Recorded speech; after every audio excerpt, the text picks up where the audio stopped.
All right, so this story I'm about to post now is a very crazy story, very crazy. And a lot of you will learn something from this, especially those of now are they very desperate when you don't reach a certain age to marry.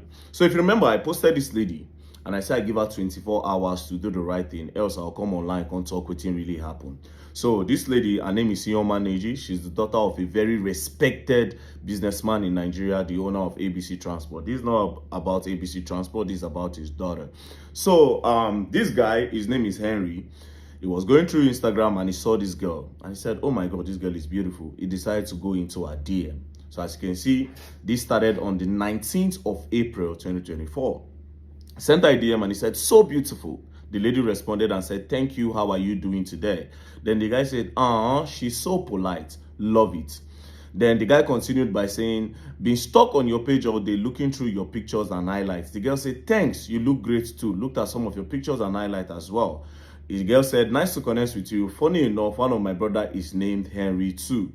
Then the guy said, oh, nice. What state are you from? Oma. The girl said, I'm from Imo State, Abo, Mbise to be precise. How about you? The guy said, I am from Anambra. Seem exceptionally beautiful ladies come from Mbise. The girl said, all over Igbo land. They got chatting and they now exchange WhatsApp contacts.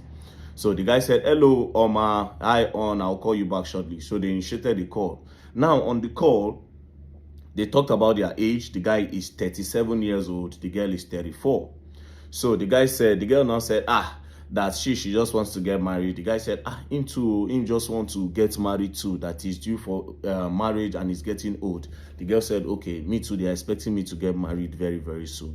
So when they started talking, they met, like I said, as you can see, they met on the 19th of April. So when they started talking, the girl said she's a travel nurse and then it's easier for her to travel anywhere, that she can even come to Nigeria. The guy said, okay, no wahala, let me book you a ticket. Then the guy booked a ticket for her, Delta Air. As you can see, he booked a ticket and then she entered. See her on the flight. She sent the pictures when she was on air. Sent them to the guy. Then she landed Nigeria on the 31st. When she landed Nigeria, they booked the Delboro in Lagos in VI, one very nice hotel in VI. So they booked the hotel. They were there. The first day, the guy said they no knock. He no touch the girl. The second day, the girl said, oh, I've told my mom a lot about you. Let's go and meet my mother. The second day, let's go and meet my mother. They said hello to the mother, the chit-chat, the vibe. The guy can say, okay, maybe me say, go see my own parents. He went to go and see his own siblings and they vibed. You understand? Now, the third day, they can knock. As the guy knock him, after he knock him, immediately the guy fall ill. They rushed the guy go hospital. They got to the hospital, they found out that the guy had appendix. So the guy was in the hospital for 8 days. The girl started taking care of the guy for that 8 days. The girl mother go come, they'll take care of the guy. They were so nice to the guy. So on the hospital bed, the girl called tell the guy, say, since two of them don't date you, say immediately after he come out from hospital bed, make them go see her father so that they'll start to talk about the marriage plan. Mind you, these people met on the 19th. No, they don't rush marriage. Do you understand? The guy said, no wahala. Do you understand? So, God so kind. The guy left the hospital bed. When he left the hospital bed, immediately the girl came. The girl came and said, oh, so now that you're okay, I think we should go and meet my father. Since you have met my mother, it's time for you to meet my father one-on-one so that you know my father. The guy said, no, wahala. And the girl now went on saying, and also, I'm soon be going back to the US. Let's quickly achieve something when it concerns the both of us living together as one. Talking about marriage now. You are not getting any younger. I'm not getting any younger. You are 37. I am 34. I want next year to be our first wedding anniversary. Let's start raising children. The guy too went on the old. The guy said, okay, no wahala. So the guy said they should go and meet the father. The guy said, no problem. So the girl now said, okay, let's go to the salon. I need to make my hair since we want to go and meet my father. So when they got to the salon, he dropped her off at the salon and then he left. When he came back, the girl said, oh, I have paid for my hair. You will refund me. When the girl said, you will refund me, the guy said, no wahala. But he said as he was driving, as they were going home, he was not thinking about the whole thing. First of all, I booked your flight to come from the US to Nigeria and I paid 3 million naira for the flight. Now, the hotel, I paid for the hotel, right? a lot of things you have been doing, I've been paying, but your hair you cannot pay, and you want me to still refund you for your hair. But the guy said he didn't mind, you know. Then from there, they now went to go and meet the father. Now, when they went to go and meet the father, when they were at the door to meet the father, the girl now told him that, if my father asks you, tell him that we have been dating for a year now. The guy said, okay, no wahala. So immediately they entered inside, they met the father. You know, when they met the father, they started talking. Fortunately for them, the father did not ask where they met or when they met. The father just vibed with the guy, very nice man, they vibed with the guy. Now, when they were now talking, the guy now discovered that the girl was married before. See the girl's marriage picture. The girl was married before. And it was a very big wedding. Because, of course, the father is a very respected businessman, a big businessman, the owner of ABC Transport. And his only and first and only daughter was getting married. So they did a very big wedding. And the guy didn't know. The guy was shocked that the girl was married before. He was very shocked. So they talked about it a little bit, but the girl just convinced him. At the end of the day, they left there. When they got back home, they started immediately. Boom! Immediately, this girl quickly sent a message that, see the message here, make I no say me I like evidence. So the girl said, good morning, the love of my life. Hope you have rested well.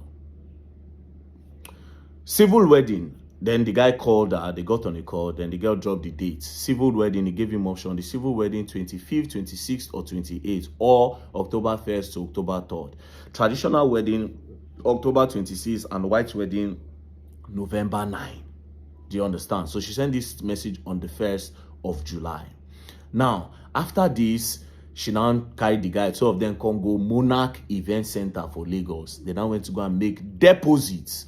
They went to go and make deposits for the hall that they want to use. So the hall, they charged them 10.9 million and they paid the deposit of 4 million naira. So you can see on the receipt, Ugochukwu Henry / Ioma. So they had to put the both of them name on the receipt. Also, they now paid 1 million naira for the events planner. The guy said immediately after this, the girl character changed. So one day now, he now told the girl that, oh, the person that cleans my house, my housekeeper, the guy, he say him father don't buy, he won't go bury him papa. The girl now said, oh, sorry, condolences, you know. So on a call, he now told the girl that, so he needs to interview. They brought some guys for him to interview. The girl now said, anything you do, Sha, don't bring a girl into the house. The guy now said, but I already told you that I don't use girls. I prefer guys cleaning the house than girls. You know, the girl now said, I'm just saying. The guy now said, wait, what if I bring a girl? He said, that was how this girl moved from 0 to 100 once. If you bring any girl to the house, you are going to marry the girl and you tell your mother why your marriage did not work. The guy said, wait a minute. I have not married you. I have not even proposed to you. All these things is just happening so fast. You know, he said immediately, he now told the girl that, are you sure we are not taking this thing too fast? You know, the girl now said, you know what? I'm going to meet your mother. I'm going to tell your mother. He said the girl was in the US. Immediately, the girl booked a flight, a 4-hour flight, and went to go and meet his mother and his sister in Virginia. So from there, she spoke to the mother and sister. She convinced them. The mother and sister called him. Then she now followed by sending him this message. So this is the message she sent to him after she went to go and meet the mother. So this was first of, this was like, yeah. So she sends a message. She said, on the 1st of August, send a message, said, good morning. I came all the way to Virginia yesterday to see your mom and your big sis so that we could talk about some things, some of the challenges that you and I are facing. I heard of all your complaints and concerns, of which you never voiced out to me, even though I kept asking you severally what the issue was, and they have also heard mine. I apologize in any way that I must have offended you, and you already know I genuinely care about you and would never do anything intentionally hurt you. I am still the woman who you have known from day one. Nothing has changed. I am still the woman that sacrificed her sleep, work, and time to stay with you in the hospital in Nigeria. My feelings towards you have not in any way changed. I am committed to changing things that you don't like, and I ask that you communicate, blah, blah, blah, blah, blah. So after this, they got back again together. they started vibing and all that. So while they were planning for this wedding, remember the wedding is in November. While they were planning for this wedding, the girl in the US now said, okay, that she needed to get some marriage documentation, so she reached out to the Reverend Father. So Reverend Father now said, I have known you for a long time, but I don't know this man.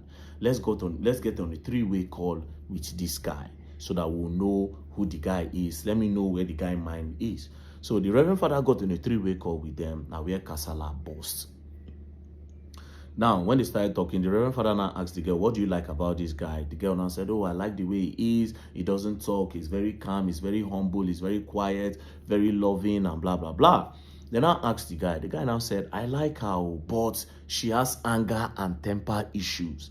Ever since I paid for the hall and everything, she has changed. The other day she was yelling at me. He just gave the man account of how the girl was yelling at him and talking to him anyhow, So the guy now said, I think I want to just take it slow. Then the Reverend Father now said, yes, I think you guys should not rush. Take it slow. You guys should look for a way to calm things down. The guy now said, you are here talking about taking slow. If you had met me a few years ago when Ioma was Ioma, you think you'd be here saying all these things?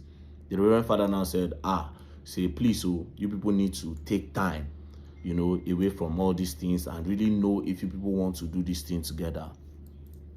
Immediately the guy stopped talking to the girl. When he stopped talking to the girl, now we're Wahala boss. So the girl sent him another apology message after they spoke to the Reverend Father. This is the message. She said, network is so bad where you are.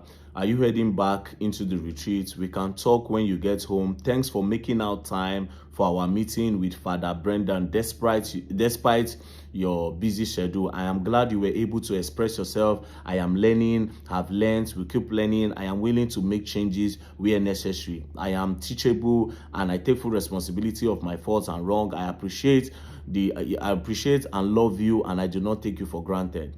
This is the second time she's apologizing. The first time, she apologized to the guy after she go talk to the mother. Now, after the Reverend Father's call, she's apologizing again. The guy did not respond to her. As you can see, on August 24th was when she sent this message. Now, as the guy did not respond to her, the guy ghosted her. The guy don't make his mind now, say, I no want to do anything with this girl again. Guess what happened next? The girl sent a message, September 9th. I am aware that you are gay/bisexual. I know everything and why your ex left you. Your dirty homosexual lifestyle with the guy who you have been claiming is your business partner and a close friend has been revealed. I thank God for saving me. Everything is very clear to us now. There was no reason for you to have led me on while deceiving everyone despite your secret life. Disappointing but not surprising to know that you are not who everyone thinks you are. Now, you can imagine the kind of person she is. On the 28th of August, you were begging. Now, you don't turn everything around. How did you go from begging that you are sorry to, oh, you are gay? You don't turn emotional blackmail, trying to blackmail the guy and force him to go into the marriage. Because she has already said in one part of the message that, see this part where she said, I don't believe in postponement of marital activities. We have come too far to postpone. Please let us know. Me, my mom and sis know you would sincerely like to approach this issue. A postponement to me is an indirect cancellation and means that you are not interested in moving forward. You have been through this in the past. You have an idea. I pray for every day, Just because the guy said maybe they postpone them so that they will take their time. The guy said they didn't even care about the money he has spent to book anything. That money don't make up in mind. But he just tell them say maybe they postpone them just in case he go change his mind. You understand? Next thing, this girl turned out to gay. Now I'm gonna see all the things where they start to post about the guy. Still, that was how boom, this girl's friends started posting on Instagram. First week of June, this ungrateful idiot was sick and admitted into the hospital. Nobody knew what was wrong because according to my friend, she said that they ran all tests except an STD test. Now it's clear to everyone that the infection he had was most likely as a result of his homosexual habit. White blood cell counts high, clear case of serious infection. My friend sacrificed her sleep, comfort and was by his bedside. We took back and shake our heads now because we have known. Now, this is a picture of him when she was taking care of him in the hospital, that time when appendix hold the guy. Now, they now continued. The girl now started with, how should they start that story again? She said, part 1, how my friend discovered Henry was gay. Reader's discretion. I will just post everything because it's in long. Basically, the girl can't turn the guy to homosexual. You know, even stopped there. She posted the guy's friends and said, one of Henry gay partner, amen to all the world. They are involved in business, but in the bedroom, they are lovers. They have spent so much time around each other. One fund the other pocket. They are close friends who help each other. Another dude in Abuja that lives a fake life, posting the guy's friend and calling him gay. And also, posting different pictures. Abuja women, be careful of this gay man posing as a straight man. Henry Uzochukwu almost trapped my friend into marriage. Second failed engagement within 2 years. The women always run. Luckily for my friend, she discovered that he sleeps with men and ran for her life. A failed lawyer lives off his brother's money. His brother is a popular businessman and hotelier in Lagos. Henry fake lifestyle. Brother money is funding it. A classic example of all that glitters is not gold. You know, a lot or more. They won't finish this guy. See another part. This year, 2024, he decided to try and marry again with the intention to deceive and unsuspecting ladies that live in the US. Introduction done, wedding, blah, blah, blah, blah, blah. So at the end of the day, because the guy refused, the guy saw the red flag and refused to indulge in the marriage, the girl got angry and boom, started spreading videos and rumors that the guy is gay. Now, the team made the guy so depressing that the guy almost by himself. You understand? So first things first, the reason for this video is that you can understand what desperation can cause. See how desperate she is. And secondly, I hope a lot of you have learned that this marriage thing, you go take your time. No, they look your age, they go rush. Now, see how the thing don't go now. You were married before, you did not tell the guy. You get temper issue, they try to look for a way. The guy, they try pull back, you know, agree. You won't force and put inside marriage. You kept on initiating the idea of marriage and the guy refused. Now you are beginning to tell everybody that the guy is gay. Now the guy has been depressed. As I'm talking to you now, the guy, they depressed. Very, very sad. You don't spoil the name and everywhere. What for? Because they refuse to marry you? You understand? And all those people, they rush for marriage. One better be careful. Anyways, the purpose of this video is that, number one, that guy is not gay. Ignore what this girl has been saying. And madam, you better be careful. And anybody who won't go marry this lady, you better be careful. Else you're going to learn. And you will learn the hard way. You will learn the hard. Look at the name. Ioma Ineji. Be careful. Just saying. Peace and love. Don't play. This story long ago.